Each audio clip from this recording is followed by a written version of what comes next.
Just up the slope from the Puget Sound and north of downtown, Greenwood is one of the most unique and culturally diverse neighborhoods in all of Seattle.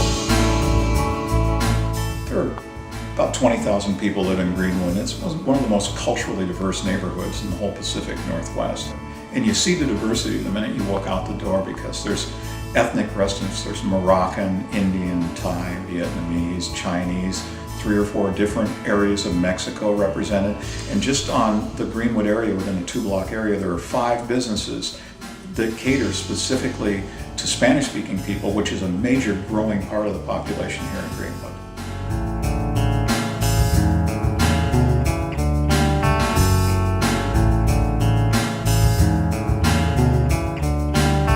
Along 85th Street, one of the main arterials in Seattle, you will spot the hanging sign of the Green Bean Coffee House, owned and operated as part of the nonprofit Greenwood Neighborhood Advancement, founded by Sanctuary Christian Reformed Church.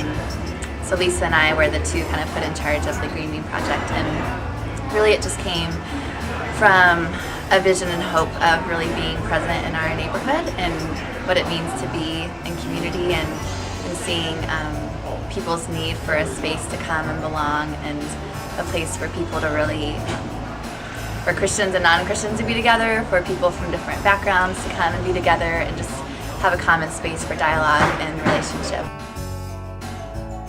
I think Lisa and Hayden definitely welcomed me in as a friend more than a customer, and so it's made me comfortable in getting to know either other friends of theirs or just other regulars at the Green Bean. One of the things that I enjoy about the Bean that I feel like is a really a great gift for this community is that it's a public space that's not a church building for the community. I've worked at a larger church that was in a neighborhood but didn't, I don't know, the actual building itself wasn't necessarily that friendly of a place to the community, whereas this coffee shop is, everybody loves the coffee shop, so no one's afraid to come into the coffee shop. You know, I've met a lot of people here that I never knew. Where we go out to the Golden Gardens and have barbecues. We meet with friends and go over to Green Lake, or we go to the church. People from the church socialize with over here. So it's like a real tight-knit community. Mm-hmm. And we're always bringing new people come in to here that have never been here, and then all of a sudden they become this part of this family here. Yeah. 2 doors down from the Green Bean is Taproot Theater, where Sanctuary Christian Reformed Church meets. So there's no actual building called Sanctuary. We have the Green Bean, which is our front porch, our public space to the community. And then we gather for worship every week at Taproot Theater, which is not our space, we rent that. And our goal is never that we would have our own space called Sanctuary, a building called Sanctuary, but rather that we would be spinning off numerous other churches that can be located specifically in neighborhoods, in intersections, that can be focused on loving and knowing and serving those communities, rather than growing one massive community that would gradually grow and grow in its appeal to more and more people.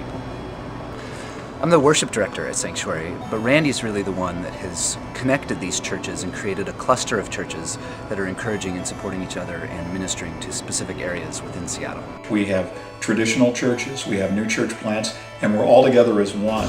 And we're building a cluster with a goal of starting 20 churches and associated ministries. So the cluster is a group of Christian Reformed churches in Seattle. Many of them church plants, but some of them more established churches that have been in the city for a while. And we are united in the common mission of bringing the good news of Jesus to this city. You know, we were taught a long time ago, many of us in seminaries and in church planting, if you build it, they will come. And we just aren't living on that basis anymore. We're living on the basis of we come and build the community with the community, and by doing that we earn the right to be heard and the right to participate. And we build the relationships that are essential to introduce our Lord Jesus Christ to the friends around us.